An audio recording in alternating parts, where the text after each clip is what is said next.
Hola, ¿cómo están? Siendo las 6:01, este es el segundo intro que hago. ¿Cómo están? Bienvenidos a este podcast sin nombre. Me encuentro en esta ocasión en el Centro Cultural Gabriel García Márquez con dos invitadas muy especiales, con Luisa Valderrama, ella es una artista casanareña, y con María Camila Montalvo, ella es la curadora de esta exposición en la cual nos encontramos hoy, que es de nombre, se los dejo a ustedes. De selvas, mitos y canoas, un viaje por el arte de la tierra. Es una exposición pues, muy interesante, pues invitados a que vengan, y ya creo que vamos a hablar ahorita en un momento sobre esto. ¿Cómo están? ¿Qué más, Luisa? Bien. ¿Cómo estás, María Camila? Muy bien, muchas gracias por la invitación. Después de varias charlas y pues de que habíamos tenido una cita, no pudimos encontrarnos debido a las marchas que hubieron ayer. Y nada, pues bienvenidas. ¿Qué tal esta semana? ¿Cómo las trata? Bien. Bien. Ya estamos en la última semana de la exposición, entonces aprovechando. ¿Cuánto duró? 5 semanas con esta. 5 semanas. Usualmente las exposiciones acá en este centro duran esa. No sabría decirte porque no hay una programación regular de la sala. Es decir, Okay. Son eventos y proyectos que son en alianza con el Centro Cultural, pero no son organizados por el Centro Cultural. Ahorita estábamos hablando que tú habías sido como la curadora del 46 Salón Nacional de Artistas. Me estabas contando que no estabas como vinculada formalmente. Sí, no exacto. sé cómo funciona. Explica. Bueno, entonces no soy la curadora del 46 Salón Nacional de Artistas, sino que soy la curadora de la exposición que exhibe el trabajo de artistas de la Orinoquía y Amazonía colombianas. El 46 Salón Nacional de Artistas es muy particular porque es la primera vez que no se hace centralizado en un lugar del país, como se hacía anteriormente, sino que se hizo en la cuenca, alrededor de la cuenca del río Magdalena, desde San Agustín hasta Barranquilla y pasando por Bogotá con ciertos eventos centrales acá. Entonces, para esta versión del Salón Nacional de Artistas hicieron una convocatoria a curadores e investigadores para que aplicaran con una propuesta de las distintas regiones del país. Yo apliqué con la propuesta de Orinoquía y Amazonía, me la adjudicaron y por esta razón soy la curadora de la exposición en la que estamos ahorita, que fue la última en inaugurar de todo el 46 Salón Nacional de Artistas. Okay. Sí, porque fue súper largo y por eso es que pues, Luisa pertenece también a esta exposición. Y bueno, ¿tú cómo te vinculas a la exposición, Luisa? O sea, ¿cómo llegas pues, a saber de Pues, la exposición? Bueno, voy a aclarar algo. Yo no nací en Casanare, sino nací en Bogotá. Porque la gente suele creer que nací en Casanare, pero toda mi obra tiene que ver con el llano, porque toda mi familia es del llano y yo crecí entre Bogotá y el llano y pues es una cultura que para mí es mía y es mi territorio, entonces toda mi obra tiene que ver con esto. Y pues Camila me invitó, como curadora me invitó a ser parte de la exposición porque ya habíamos trabajado juntas. ¿Y en dónde habían trabajado? Hicimos una exposición. Camila, antes de ser curadora, de dedicarse a la curaduría, tenía una galería que se llamaba Liberia.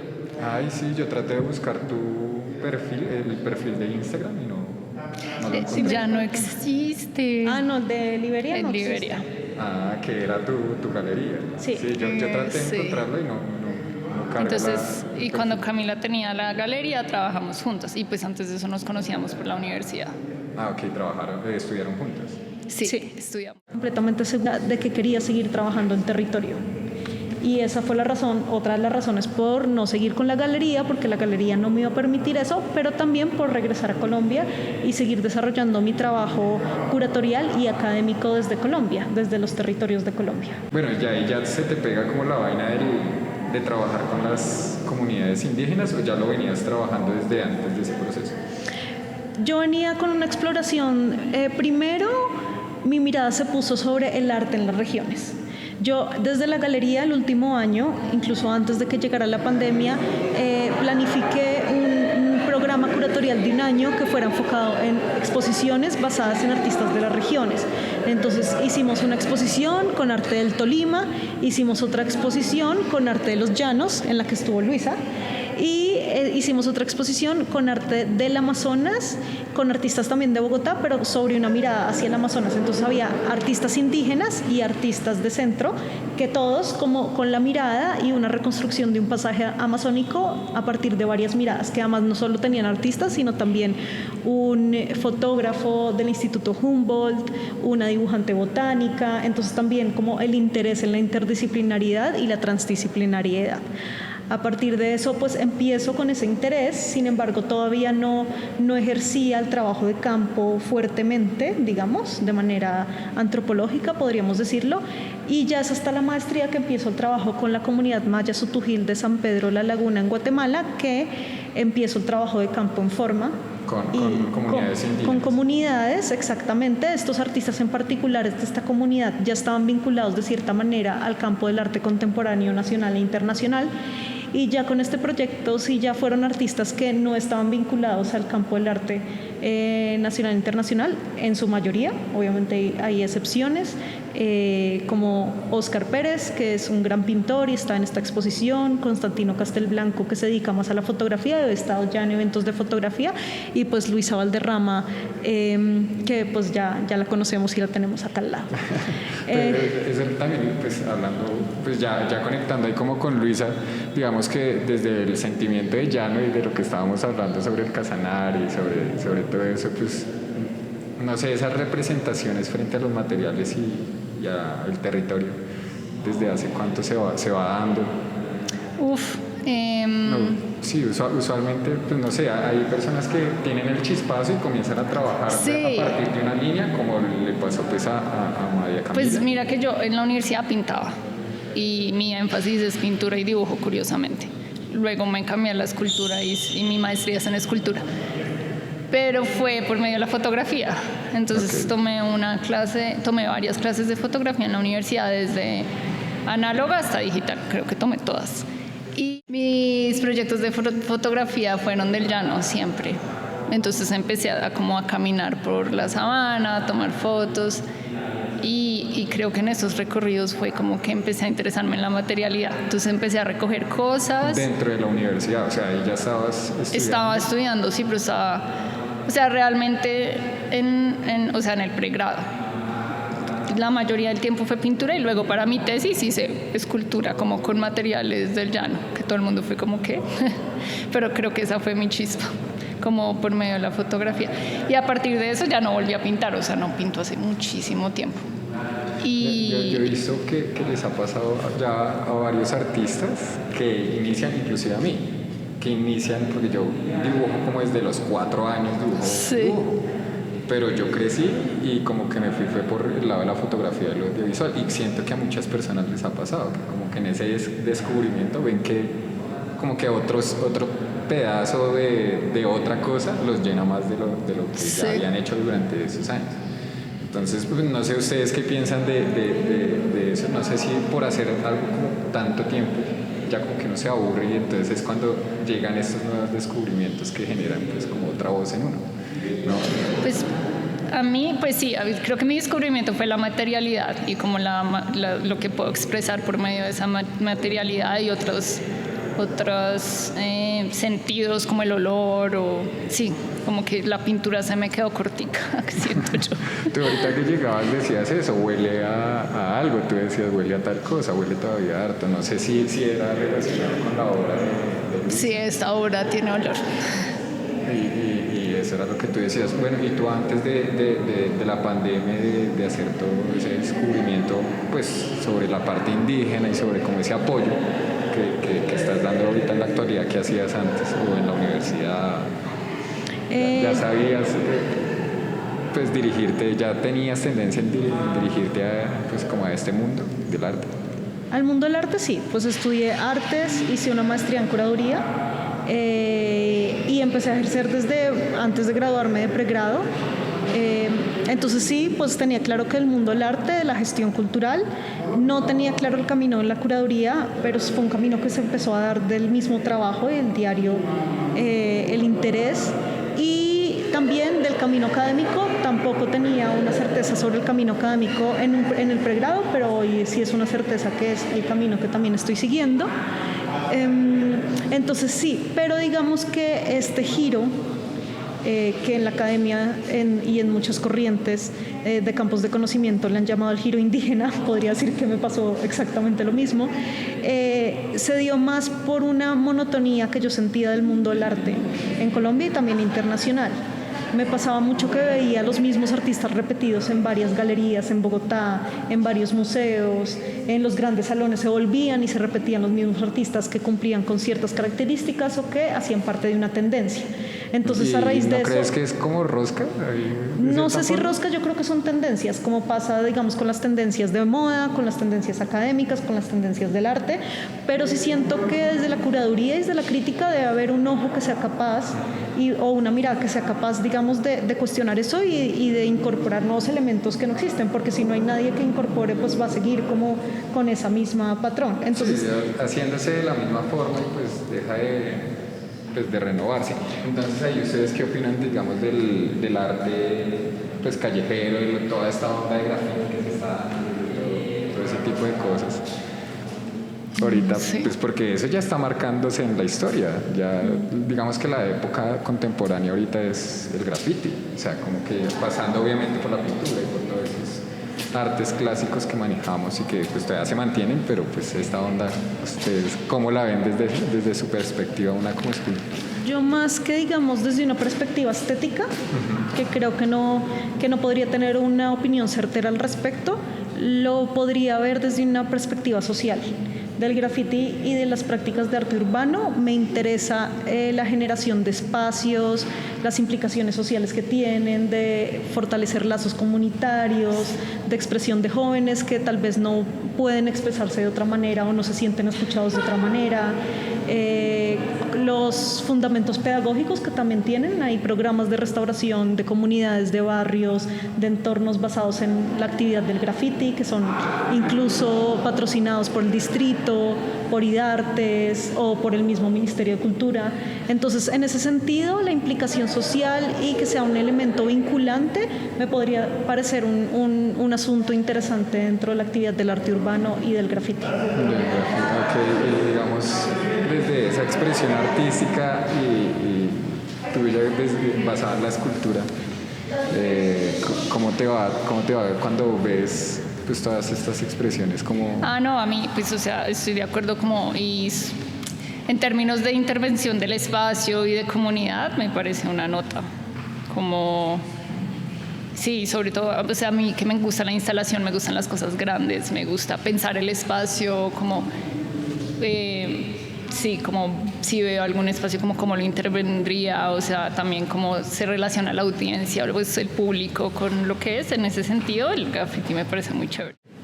Pues frente a lo que muestras y frente a los materiales, porque yo veía lo de las balas de cañón, que es tierra y todo eso, ¿desde dónde sale, digamos, esa?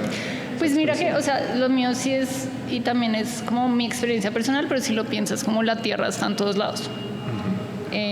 Y los olores también de este tipo como supernaturales, también de alguna u otra forma todo el mundo tiene una relación con esto. Entonces creo que como por medio de las texturas y todo eso, igual creo que todos tenemos alguna relación con la naturaleza que de una u otra forma creo que mi obra conecta, ¿sí me entiendes? A pesar de que la mía sea una experiencia muy específica del llano, todo el mundo tiene algún tipo de relación con la naturaleza o la ha tenido y estoy segura que lo que yo hablo no solo ocurre en el campo del llano, sino en... ¿Y esperas pues, eso en cuando digamos enfrentas a tu obra a alguien? ¿Esperas esa reacción o dejas? No, yo creo que yo creo que lo dejo.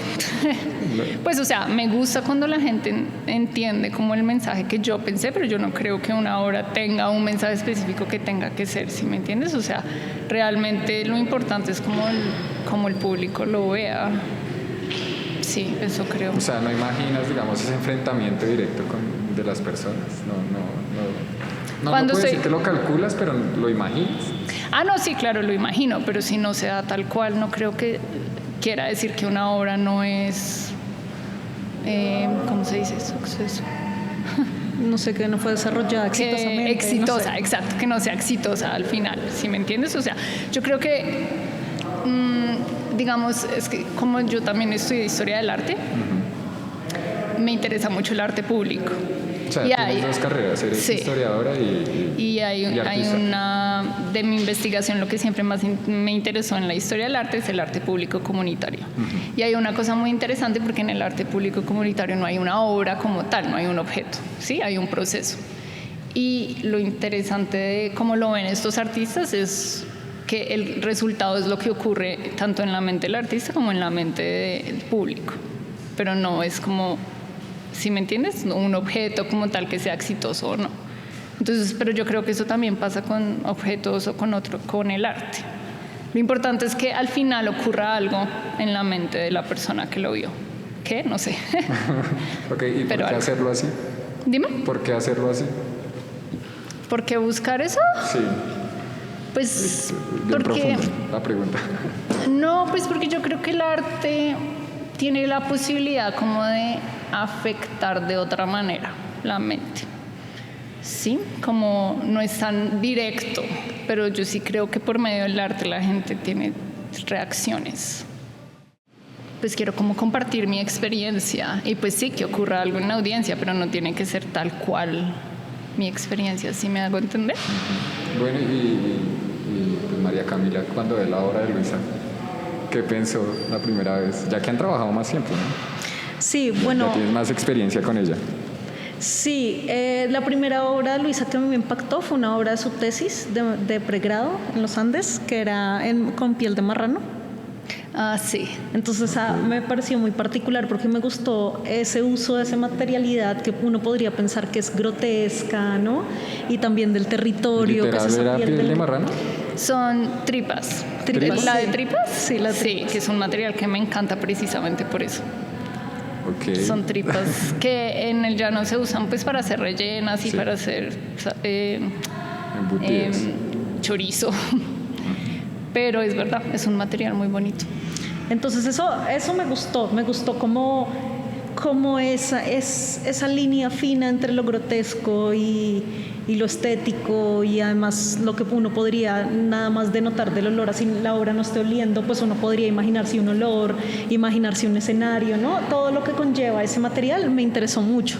Y luego, ya pasados los años, vi una obra en una galería en Nueva York, que la vi a través de internet, no la vi en la galería, en la página de Luisa, en la que Luisa hacía un mecanismo para que toda la sala oliera a tierra. Ella quería traer el territorio, sin embargo, pues era un territorio armado un poco porque era en Nueva York, donde fue expuesta. Eso fue expuesto en una galería de la universidad para mi maestría. Porque yo vi una exposición en Brooklyn. Tengo varios en Brooklyn, sí. Tienes varios, perdón. Sí. Bueno, sí. En Brooklyn es donde más he expuesto. Bueno, súper. Sí. Entonces eso me interesó mucho porque sobre todo por el hecho de utilizar otros sentidos que no solo son la vista, ¿no? Que es a lo que apunta generalmente las artes visuales y las artes plásticas, ¿no? Aunque también existe el arte sonoro, bueno, los medios audiovisuales, pero el olor casi no es utilizado, es muy poco utilizado, y me parece muy importante ese complemento y ese estímulo, digamos, a partir del arte. Eso es con lo que no han podido en la era digital los televisores, los computadores, los celulares, dar olor a algo, y lo han intentado y no han podido. Es que el olor es difícil. Sí, claro. Yo que desde entonces quiero trabajar con olor es difícil. Es muy incontrolable, sí. no es fácil de controlar. Y desde ahí lo abordaste, bueno, sobre el olor. Las tripas, ¿dejabas tocar las tripas a las personas? Porque ¿sí? Decías que no las dejo tocar, pero lo que sí me interesa de las tripas es lo que decía Camila, porque son... O sea, la mayoría de la gente al principio que ve la obra no cae en cuenta qué es, porque es muy bonita, o sea, es un material muy bonito, es muy delicado, es de un color muy atractivo, y realmente, pues sí, a mí me interesa que la gente repiense su relación con ciertos objetos o con el territorio, con lo orgánico. Entonces eso es lo que me interesa de las tripas, como verlas de otra manera. O sea, te invita a verlas de otra manera. Como cuando dicen que si se cae un árbol y nadie lo escucha, ¿o no? Sí. Algo así, alguien alguna vez me hizo esa misma pregunta. Pues no sé, pero yo, así no tuviera público, yo creo que yo seguiría haciendo arte. O sea, igual lo estoy haciendo todo el tiempo. Yo entendí la pregunta como como cuál es la intención, qué se quiere causar en el espectador a partir de una pieza o de la exposición. ¿Buscas un espectador? Busco un espectador, claro, es que si no hay interacción, para mí, bueno, digamos desde la curaduría. Pues desde la curaduría, sí. Si no hay interacción, no, pues yo no, o sea, nunca he pensado una curaduría sin interacción, ¿no? Desde la curaduría uno piensa que los elementos armen una narrativa es porque hay un espectador y cómo el espectador va a leer esa narrativa a partir de todos los elementos de la curaduría y de la exposición. En este caso, por ejemplo, de esta exposición, lo que quería era traer el territorio tal cual. Por eso hay obras que además del olor tienen elementos de la tierra, por eso todas las obras son tan materiales, por eso tenemos un mural gigante de la selva, ¿no? Que además pues, tiene una cantidad de elementos que son de una persona que conoce la selva, que creció en la selva, que escuchó la selva, que huele la selva, ¿no? Entonces eso era lo que quería traer y creo que en ese sentido la obra de Luisa es muy valiosa porque despierta un sentido al que no estamos acostumbrados a tenerlo despierto en una exposición de arte. Y en ese sentido el hecho de despertar los sentidos del ser humano implica un poco apagar las preconcepciones mentales y conceptuales sobre el arte, ¿no? Además muy particular porque tiene, y esto no creo que no mucha gente lo nota, aunque le pregunté a unos estudiantes y sí lo notaron sin haberles dicho nada, y es que parece un río. ¿Y por qué parece un río? Porque es una sala completamente larga, irregular, es curva, es recta, tiene salidas, tiene entradas, tiene luz, tiene transparencia.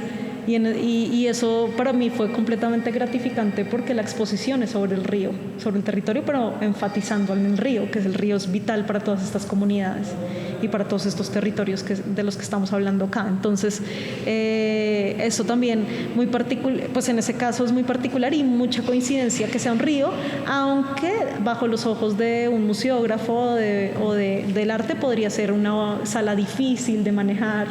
Para mí fue una sala que era completamente coherente con la curaduría y la exposición. No, y digamos que últimamente veo en esta sala que han tratado temas, pues de por sí el arte es muy social, pero han tratado temas muy sociales frente a, pues en este tema es los indígenas, el Amazonas, digamos que el territorio, pero el anterior era sobre las guerras, todas las guerras que habían. Sí, de Víctor Correa Lugo. O sea, era un fotógrafo que se había recorrido y era hasta médico que se había recorrido. Víctor Correa Lugo. Ajá, frente a eso. Y bueno, ya hablamos de lo social y todo eso. Yo les tenía acá como unas preguntas. Yo se los había ocultado, pero sí tenía preguntas. Bueno, una era para Luisa y era, bueno, ya me solucionaste el porqué los materiales, me habías dicho que es. Pero entonces era, ¿qué pensabas sobre el arte contemporáneo? ¿Qué pienso sobre el arte contemporáneo? Sí. ¿Como en general?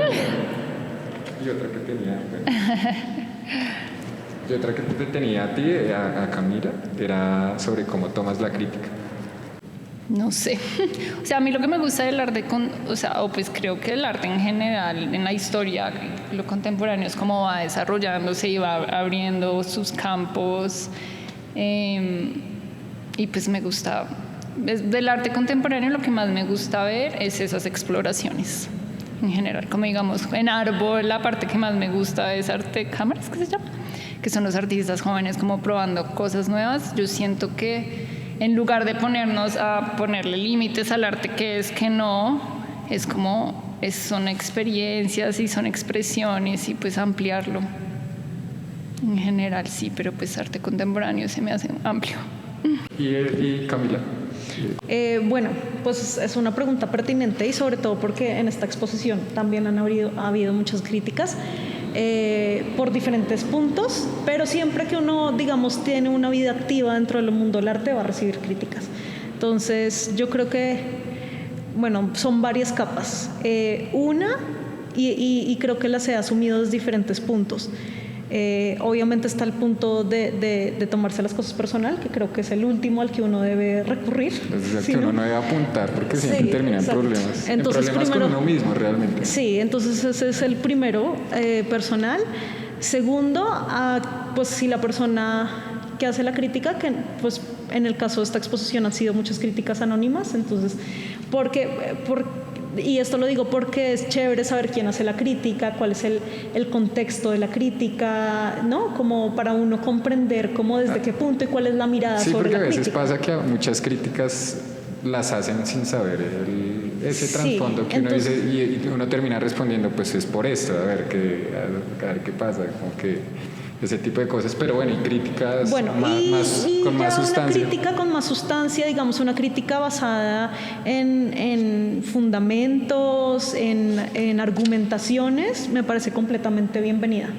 Porque es una crítica que a uno también le puede abrir la mirada, ¿no? Como y cuestionar también lo que uno está haciendo, que me parece también completamente válido que lo pongan a uno a cuestionarse o a reafirmarse, porque uno también puede llegar a decir, no, lo que yo estoy haciendo es lo que debo hacer en este momento, correcto. O sea, no sé si la palabra sea correcta e incorrecta, porque no es un asunto moral, digamos, pero sí, yo creo que la crítica lo puede moldear, le puede ayudar a uno a moldear su trabajo, ¿no?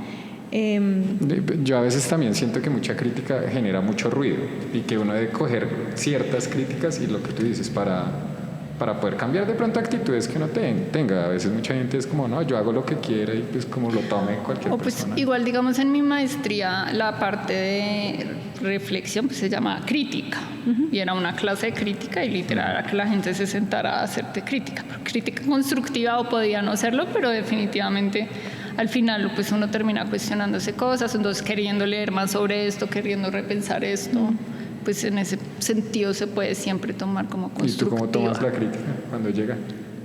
No, sí, a mí sí me gusta la crítica. Yo de hecho quisiera poder seguir teniendo esos espacios donde la gente va a mi taller a decirme lo que sea, porque sirve mucho.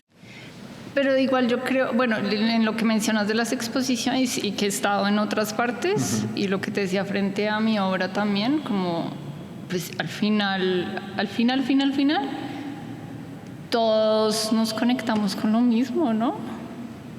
¿Sí me entienden a lo que me refiero? Como no creo que uno haga una obra que sea específica para un público. O sea, tú no trabajas frente a una obra que sea específica para un público, digamos, como eso, digamos que acá vemos a los Nukak Makuk, a eso me refiero. Eso es algo como idiosincrático y como muy autóctono, frente a qué piensan sobre el arte y como autóctono, entonces pues cambio la pregunta. Ok, a mí me parece una pregunta... Es que creo que no he entendido la pregunta. Como un poco como categórica, en el sentido que vuelve a la misma pregunta de si es arte o artesanía, si es arte popular o arte erudito, ¿no?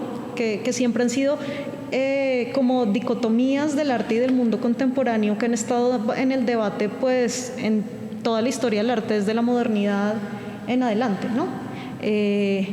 Y en ese sentido, pues yo creo que debatir sobre eso en este momento, más allá de que si es arte popular o si es arte tradicional, pues lo importante es qué nuevos discursos se están formulando a partir de traer, por ejemplo, este tipo de obras a una sala en Bogotá, ¿no? Entonces, lo que yo decía, primero, el territorio. Segundo, yo sí creo que estamos en un momento social y político en el que están volviendo a nacer los pueblos indígenas, y eso no quiere decir nacer como si hubieran desaparecido, pero sí los estamos volviendo a escuchar y ellos están haciendo escuchar.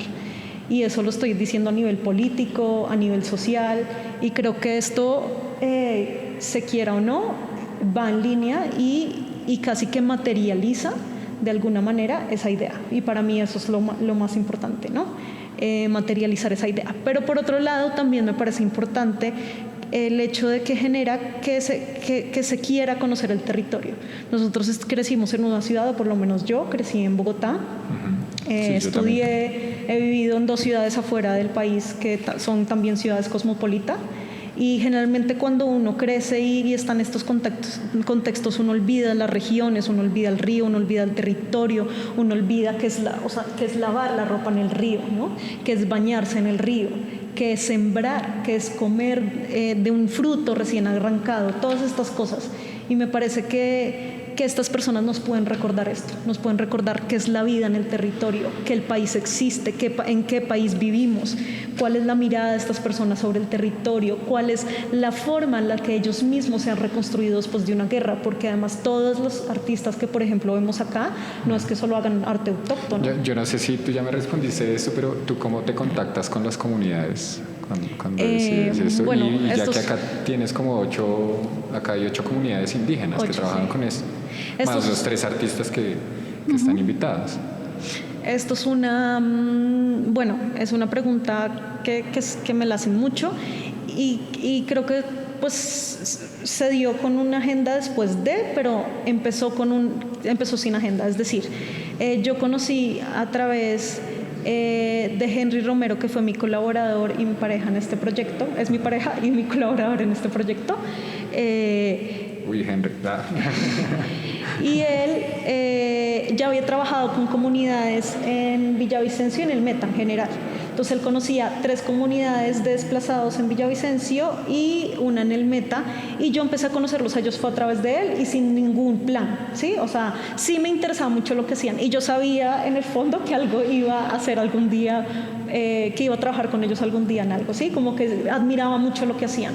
Pero no solo lo admiraba por la plasticidad o la estética, lo admiraba porque ellos a través de estas prácticas estéticas se reconstruyeron a sí mismos como comunidad, volvieron a encontrar una identidad después de haber sido víctimas del conflicto y víctimas del desplazamiento. Y el colonialismo también, o sea, ellos vienen con una historia súper marcada desde hace muchos años. Claro, pero son estas actividades plásticas, estéticas y materiales, y algunas inmateriales también, pero que siempre se reflejan en lo material, cómo ellos han sobrevivido todo esto. Y es algo que nosotros no tenemos. Y eso es lo que me hizo admirarlos. Más que si el collar que hacían era bonito, que sí lo era, o sea, sí era bello, pero más que eso, era la forma en que ellos volvían a reestructurarse como comunidad en lugares nuevos donde habían tenido que aguantar hambre, donde habían tenido que pasar momentos muy difíciles y se reconstruyen a partir de estas acciones.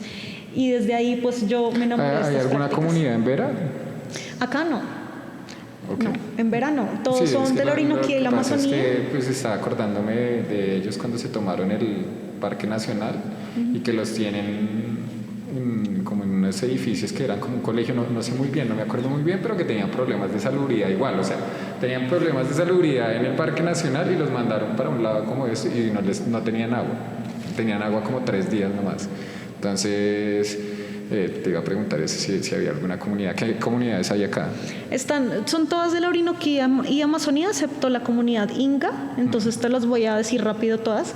La comunidad Inga son del Valle del Sibundoy, desplazados, víctimas del conflicto y del desplazamiento, y están desde el 2005, se conformaron como un cabildo Inga en Villavicencio. Okay. Entonces son muchísimas familias que vienen en Villavicencio en condición del desplazamiento y tienen ya sus propias prácticas económicas, artesanales, de medicina tradicional, que son las que les ayudan a sobrevivir, digamos, en su condición de desplazamiento en la ciudad. Y las otras ya todas son de la Orinoquía y la Amazonía, porque pues el Valle de Sibundoy no es de la Orinoquía ni de la Amazonía, en particular es del Putumayo. Y ya las otras, entonces te las voy a nombrar rápidamente. Está Corpiduac, que significa Corporación Indígena Desplazados de la Orinoquía y la Amazonía Colombiana. Son alrededor de 250 familias que se unieron de distintas etnias de estas 2 regiones, se unieron bajo el liderazgo de una líder guanana que se llama Graciela Barbosa. Entonces ellos también han tenido sus propias actividades de restauración, gobierno propio, artesanía y soberanía alimentaria. Y cuando ellos hablan de gobierno propio es algo como... Sí, o sea, sí, no sé qué es el concepto entonces de gobierno propio. En la Constitución Política de Colombia hay una serie de artículos, la del 91, hay una serie de artículos que reconocen la autonomía de los pueblos indígenas.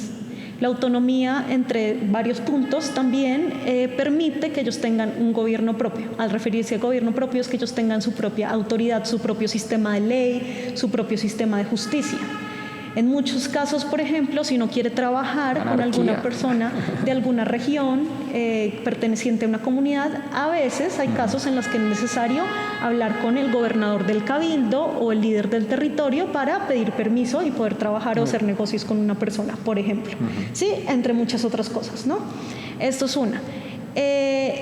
Y esto, bueno, se dio en el 91, ojalá estuviera todavía más, o sea, ojalá pasara más a la acción, ¿no? Porque obviamente hay muchos problemas con realmente llevar a la acción la constitución política, pero digamos que en ese sentido las comunidades cuando salen de sus territorios y vuelven a un territorio y van a un territorio nuevo, buscan siempre conformar otra vez ese sentido de autoridad y de gobierno propio. Entonces, bueno, está el colectivo Cubeo, Cuba y Jejeneva.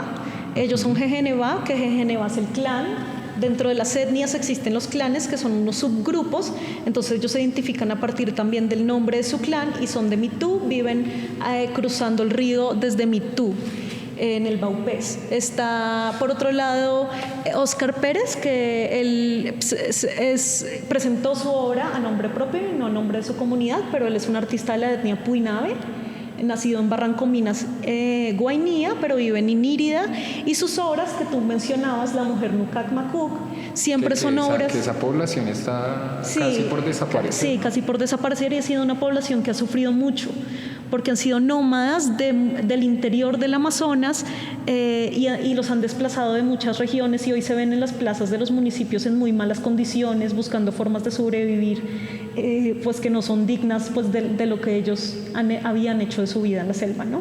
Entonces, lo que hace Óscar, más que autóctono, es escuchar las historias de los abuelos y de los ancianos de las comunidades, no solo del Guainía, sino también del Guaviare, de donde es su abuelo, y a partir de la imaginación de las historias que ellos cuentan, él pinta diferentes escenarios. La mayoría son el rostro de su madre, pero en esta particular de la mujer Nucac Macuc no es el rostro de su madre, es una mujer que representa la paz que existía en la selva antes del conflicto, y eso es lo que él quiere mostrar, porque eso eran los Nucac Macuc, eran quienes habitaban más la selva, ¿no? Eran los habitantes de la selva, los caminantes, además, porque son nómadas. Señal Colombia, había un documental, lo pasaban mucho por Señal Colombia, yo era muy pelado y sigo siendo pelado, pero yo era muy niño y pasaban resto ese documental de ellos pues comiendo mico, cómo cazaban y cómo trataban de evitar los venenos, se arrastraban por el piso como para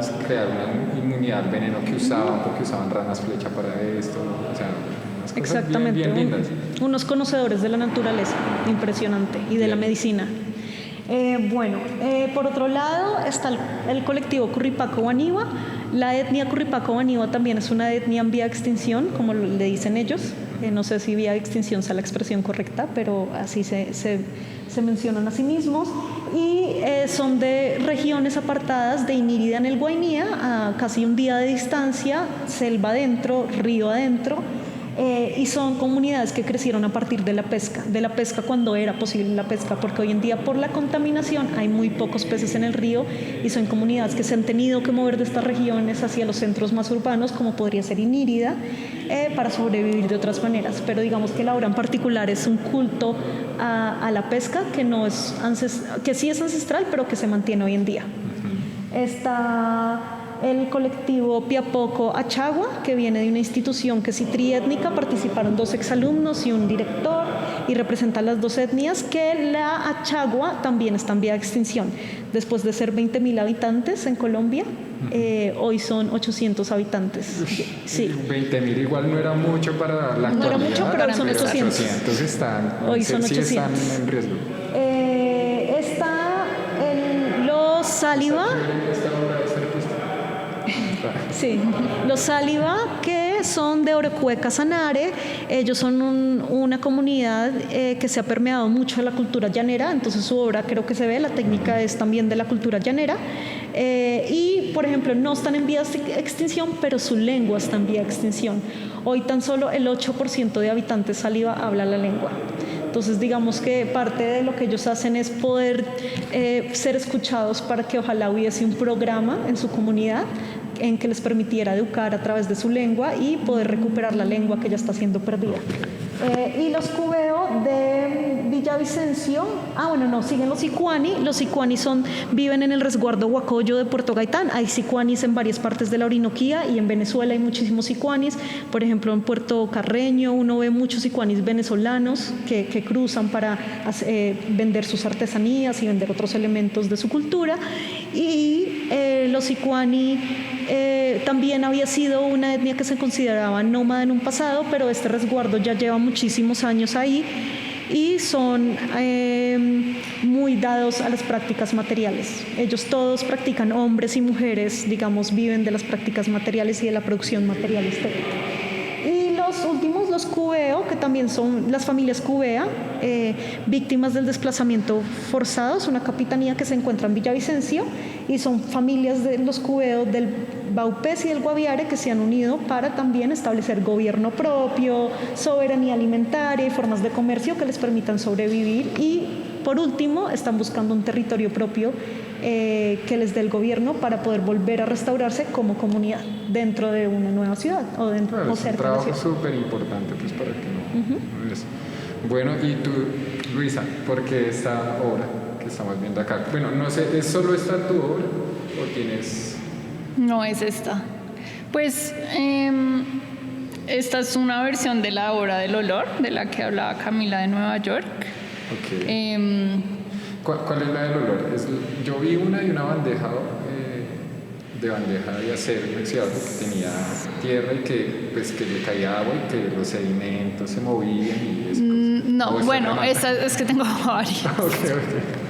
Eso también generaba un poquito de olor, pero no tanto porque creo que estás hablando de una que el agua circulaba y lo que hacía era como el agua cambiaba de color. Soy re mal stalker entonces, te stalkeé súper mal.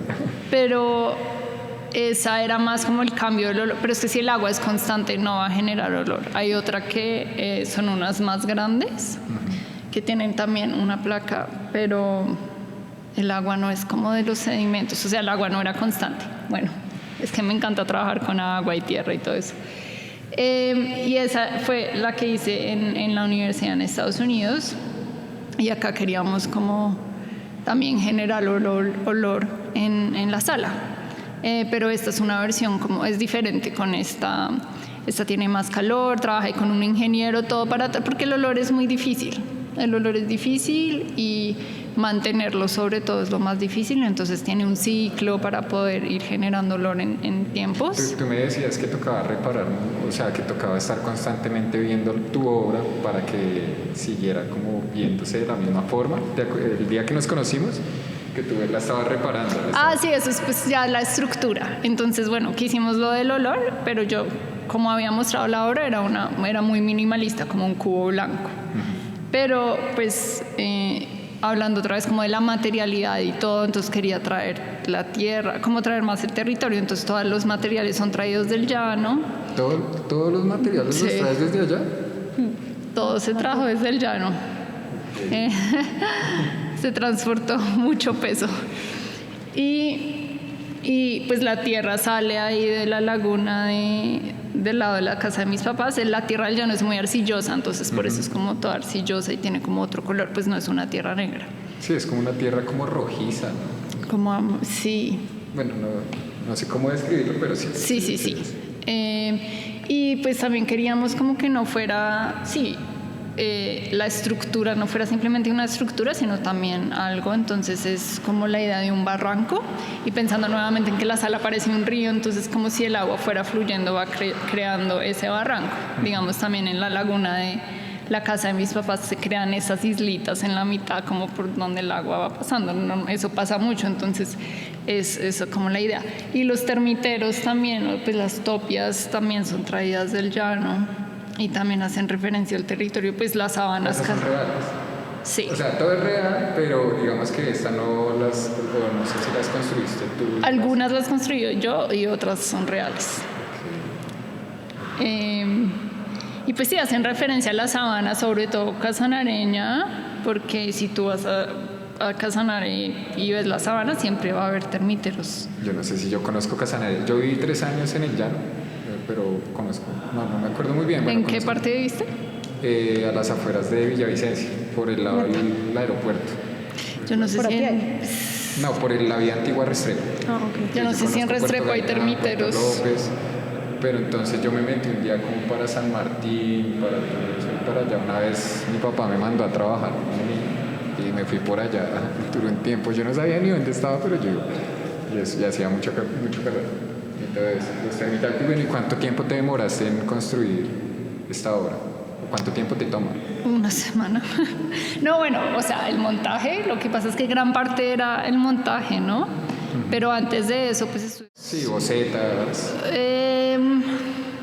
Yo creo que mucho de lo que hago empieza sin bocetos. Como me encanta experimentar, coger cosas, probar. Y la mayoría de estas cosas han surgido así. Obviamente ya después de que ha habido como una experimentación, ya después... O sea, cuando inicias la experimentación, ¿el resultado es el mismo de cuando iniciaste o usualmente termina siendo otro? Ah, no, yo soy fan de los happy accidents. O sea, si iba hacia algo y surgió otra cosa, perfecto. Pero usualmente pasa eso, o sea... Muchas veces pasa eso, por eso es que no soy tan fan de hacer bocetos, sino de jugar, y ya después que uno pues ya tiene un resultado y digamos va a volver a hacer la obra con otras ideas, pues ya sí se hago bocetos. En ese proceso creativo, cuando inicias, digamos, ¿escoges de primerazo el material o también lo dejas como aleatorio, como no, vi y de una? No, yo creo que yo he ido guardando como ideitas y tengo como listicas, pues porque hoy uno está trabajando en una cosa y ve otra y es como, eso está muy chévere, pero pues ya después cuando vas a empezar otra idea, pues ya miro la lista de cosas que se me han ocurrido antes. Bueno, cuando comienzas a hacer la obra, ¿ya estás pensando en el espacio o usualmente tienes ya el espacio donde va a ser exhibido y de ahí ya trabajas? Pues digamos, yo sí hago muchas, o sea, si tengo tiempo libre de experimentar y eso, pues no pienso en el espacio. Como que voy haciendo cosas chiquitas, pero sí me voy imaginando que podrían ser más grandes. Pero sí me gusta mucho hacer instalación, entonces sí me gusta poder, si puedo, pues tener tiempo de conocer el espacio y pensar qué va a ocurrir en ese espacio después.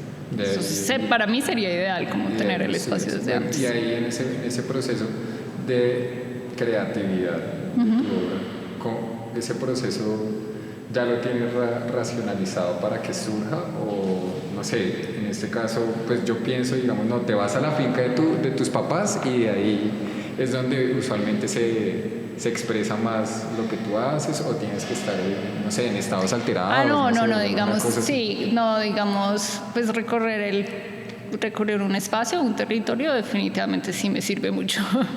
Como si, digamos, estoy en un bloqueo, sí me iría. ¿Qué haría? Sí me iría a los llanos. Un rato, me iría a los llanos un rato. Y nada, pues pasaría tiempo con mi papá, pasaría tiempo con mi tío, que es buenísimo también haciendo cosas con las manos, no sé. Y así es que lo exploras. Sí. Bueno, y en ese proceso de escritura y crítica para ya finalizar, digamos, con los textos, ¿tú cómo inicias un texto? Bueno, pues esta exposición fue muy particular. Cambió un poco la forma de hacer las cosas, porque en toda la exposición, todo el proceso cambió todas las lógicas que yo tenía sobre cómo hacer una curaduría. Entonces, por ejemplo, en este caso, algo que influenció mucho el hacer el texto curatorial en general, pero también los textos específicos de cada obra, es el hecho del recorrido en el territorio. El hecho de recorrer, digamos, 8 días el río Orinoco, desde Linírida hasta Puerto Carreño, y dormir en los resguardos y bañarse en el río sin tener una ducha, de no tener un baño, me permitió ver otras cosas. ¿Cuánto llevabas sin ducharte? Toda la semana. Fue lo más pues, no, pero eso es bueno para el cuerpo, no bañarse tan seguido. Sí, pero entonces todas esas experiencias le dan a uno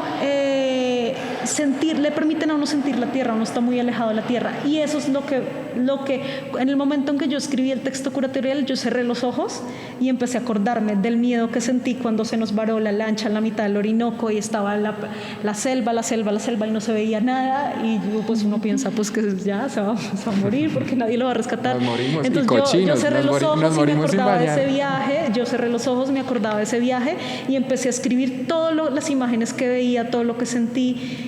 y me di cuenta que eso era el territorio y eso es lo que quería traer. Entonces, ¿Eso es lo que haces usualmente para escribir un texto? no, nunca. Realmente uno está muy lleno de ideas académicas para escribir un texto. Uno busca primero los libros, uno busca las referencias en lo que leyó la semana pasada, en lo que le dijo el artista en el estudio, que generalmente también es discursivo. ¿Sí? La llegada a estos textos es completa, es por otro lado, un lado por el que yo nunca había explorado escribir un texto. Entonces, eso uno, y pues obviamente experiencias que para uno pues suelen ser difíciles, ¿no? Porque pues para mí no es fácil no bañarme en una semana. ¿Cómo sé bañarme, no? Porque no quiere decir que bañarse en el río no sé bañarse, pero como yo crecí bañándome, sí, digamos, ¿no? Jaboncito, Exacto. Entonces, eso me ayudó por ese lado. Y por otro, bueno, ahí sí que sucede que cada una de las obras está basada en mitos fundacionales y en cosmologías que son distintas una de las otras, pero que en algunos puntos se conectan. Entonces me tocaba, eso sí, buscar, digamos, los nombres exactos, volver a llamar, que cómo se escribe esto, que cómo se escribe lo otro, cosas que solo se pueden escribir en la lengua nativa y que yo tenía que igual hacer que alguien que lo leyera acá lo entendiera. Entonces, bueno, otro proceso que, digamos, ya de lenguas y de formas de ver el mundo, casi que se tratan de una traducción cultural que sea respetuosa para el conocimiento que ellos están compartiendo, pero a la vez que sea entendible para las personas que lo van a leer acá. Entonces eso también es otra capa más que ya la había experimentado previamente con la comunidad maya Sotujil con la que trabajé en mi maestría, pero que pues se volvió a presentar, digamos, a un nivel mucho más grande por ser diferentes comunidades. Pues me tocaba tal personaje de esta comunidad, tal personaje, ¿no? Los personajes de los mitos, las lógicas, las formas de ver, todo eso me tocó comprenderlo y bueno, también me confundía y ustedes desde que, o sea, que tienen esa experiencia desde el territorio, es que tengo muchas preguntas para ustedes. Esa experiencia desde el territorio y todo, pues todo esto como tan autóctono y tan de la selva, ¿cómo ven pues la pandemia? Ya me dijeron como un poco, pero ¿cómo ven la pandemia y cómo ven lo digital ahorita? O sea, desde esta forma, impactándolo desde esta forma, o sea, ¿cómo impacta lo digital, digamos, a estas comunidades, a ti desde tu trabajo, desde lo material? Porque esto es muy, muy físico. ¿Cómo ven ese lado digital y de información y de pérdida de privacidad también frente a la vida, frente a todo lo que hacen? ¿Cómo lo ven ahí? Difícil porque sí, pues lo mío sí tiene que ver mucho con lo matérico, con lo sensible, pues no sé, la verdad, lo digital. Y también me parece complicado como en cuanto al territorio, pues es que me estoy acordando durante la pandemia que estuve en los llanos, como todo era muy digital, pero yo no tenía buen acceso a internet, entonces digamos yo me quedaba por fuera de muchas cosas. Y los niños que vivían en mi finca también, entonces todo el colegio era pues digital, pero pues una cosa es digital en la ciudad, otra cosa es digital donde no hay señal, ¿no? ¿Y qué opinas de eso, o de lo que está pasando con eso? Pues es que me parece complicado. O sea, los medios digitales sí son muy importantes y sí es un medio de llegar a otros lugares, pero yo creo que sí hay que tener en cuenta que no es tan accesible a todo el mundo como uno cree, porque cuando uno está en la ciudad asume que es así de fácil. No, y después de los 70.000 millones, ¿no? de esta señora. Sí, para mí el tema de lo digital fue una apertura de ojos impresionante y es algo que todavía me tiene muy marcada, y es el hecho de haber trabajado con muchos artistas que no tienen internet, que no tienen señal. Entonces, por ejemplo, en el caso de Oscar, cuando yo lo conocí en Inírida, yo duré 2 días sin celular, pero sin nada de celular, porque se habían caído las antenas desde Puerto Carreño, y todos me decían, no, mira, si tú te quieres conectar a internet o a los datos, te toca levantarte a las 3 de la mañana, que es la única hora que te coge internet. Esa es la hora de los muertos, ¿no? Sí, de las 3 de la mañana. pero tuve la oportunidad de ver muchos artistas con un trabajo impresionante. De hecho, en Inírida fue de las partes más difíciles para decir, pues no puedo invitarlos a todos, ¿qué hago? Porque el talento es inmenso. Y yo decía, impresionante cómo hay tanto talento en un lugar donde no hay internet, no hay celular, ¿no? Entonces eso, y no hay casi señal. De hecho, hoy hablé con Oscar y nos tocó llamarnos varias veces porque no me escuchaba. Entonces eso me impactó muchísimo, y ahorita MeToo está presentando el mismo problema, todo el Baupés, Cuando yo viajé las primeras veces no, la última vez sí, y lleva aproximadamente ya unos 7 meses con este problema, no tiene nada de internet, también por unas antenas que se tomaron desde el Guaviare que dicen, pues lo que han dicho los medios de comunicación es que es la guerrilla que se las tomó y que el gobierno estaba negociando, el gobierno pasado, porque eso viene del gobierno pasado, estaba negociando. Estamos diciendo que, pues, como se ignoraba a estas comunidades que, pues, con falta de internet, pues que esto les ayudaría mucho a ese término de comunicación. Y Luis ahorita nos estaba diciendo que no podía, que hubo muchas cosas que no pudo hacer durante pandemia. Pandemia, pues gracias a aislarse. Pero crees también, bueno, y ahí está la contraposición, ¿crees que aislarse o tener internet, no tener internet es bueno o malo? Pues digamos, como yo, como una persona con una posición, pues, o sea, yo tengo muchas prioridades, no. Privilegios.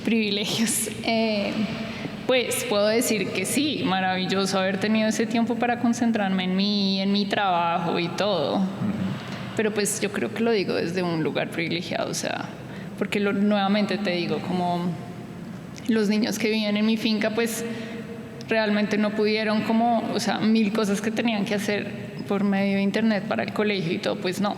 Entonces, como esos es los que estudiaron por un celular, que solo tenían una pantalla, que no podían tener un acceso. Y los hermanos turnándoselos, ¿no? El celular. Turnándose, sí, pues enseñar como muy difícil, o sea, sí, muy difícil. Entonces, en el sentido como ya como de yo, artista, creación, pues sí, súper chévere estar aislado y, o sea, es que incluso hoy en día conozco mucha gente que pone modo avión como yo no puedo más con tanta comunicación y estar. A mí me pasa, yo tengo para el Instagram, tengo un bloqueo de bienestar. Sí, obvio. O sea, como que puede durar cierto tiempo en Instagram. O estar, el hecho de que tú estés disponible todo el tiempo. Como hay gente que no, pues modo avión, yo no quiero estar disponible todo el tiempo para todo el mundo. Entonces sí, son unas por otras. Bueno, una gran polémica. Bueno, yo creo que llegamos hasta aquí en este podcast, ya le he dado como muchas lágrimas. Son las 7:15 de la noche. Les quiero agradecer mucho a las personas que escuchen esto y que pues, los haya acompañado Luisa Valderrama y María Camila. Muchas gracias por estar acá, por su tiempo, por todo, por abrirnos el espacio. Espero estén muy bien. Redes sociales. Sí, Luisa Valderrama. Creo que es luisa.valderrama.arte. Ok. Y el mío es María Camila Montalvo Senior, todo pegado. Listo, muchas gracias. Buenas noches, buenos días, buenas tardes. Hasta luego. Listo. Gracias. Entonces,